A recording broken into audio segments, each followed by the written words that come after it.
Hello, Evelings, and welcome to a Minisode, a mini episode of Aries Gaming.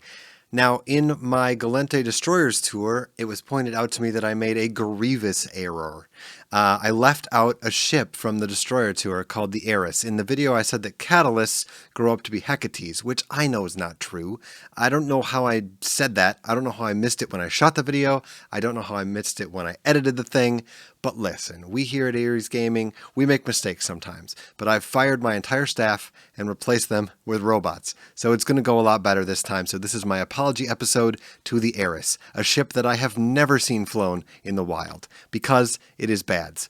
Let's talk about the Eris. So this is what catalysts grow up into. They grow up into an Eris. This is not a ganking ship like the Catalyst. It's far too expensive for that kind of shenanigans. This is instead a fleet ship called an interdictor. Now, what's special about an interdictor is they can fit interdiction sphere launchers. And what the launchers do is they launch these warp disrupt probes into space, and those are what create these bubbles that you hear so much about, that people get stuck in, and they make fleet fights possible when maybe they otherwise wouldn't be. So the bubble is a 20-kilometer radius bubble that floats in space, and you can see it. And if your ship is inside of it, you cannot use the warp command. You can't warp anywhere. You have to fly your way out of the bubble manually with like your micro warp drive on or something. And then once you're outside of it, then you can warp again. And allies, enemies, it doesn't matter who you are. You can't warp when you're in the bubble. So a Dictor pilot is a very specialized role that makes a lot of fleets possible and very, very dangerous. So you cannot launch these bubbles in high sec or low sec, but everywhere else I believe is on limits. And so there's that. This is an interdictor. So it's got some interesting bonuses. They actually shifted these bonuses, I believe, in October of 2020.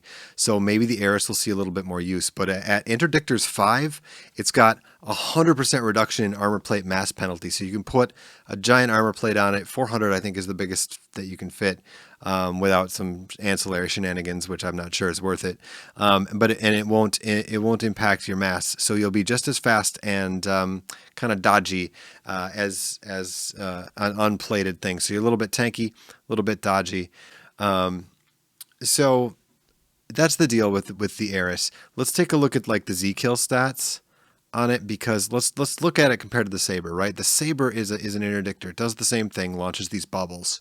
And all time, it's responsible for 5.5 million ships being destroyed. It says it's rank 1. Is that out of all the ships? I don't know. Let's see what it says for like a Vexor or something like that.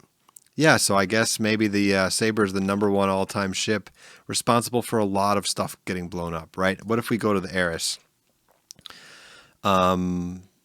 Less than 300,000, with a pathetic, crappy rank of 154th out of all the ships. Like, that's just not... nobody flies it. That's why I forgot about it. I'm so sorry. I'm so sorry, the Eris, but you got your own little minisode, and that completes the Gallente Destroyer tour, finally. And next, we're gonna review the Gallente cruisers, and I promise I will not leave the Eris out of that video. So thanks for watching, and I hope that all Eris mains and Eris diehards are placated by this video. And maybe I'll even buy and fit and fly an Eris as recompense for forgetting it in the Destroyer video. But that's it for this little cutie episode, and I will see you in the next, much longer, much more in-depth Gallente Cruiser ship tour. Thanks for watching. Bye-bye.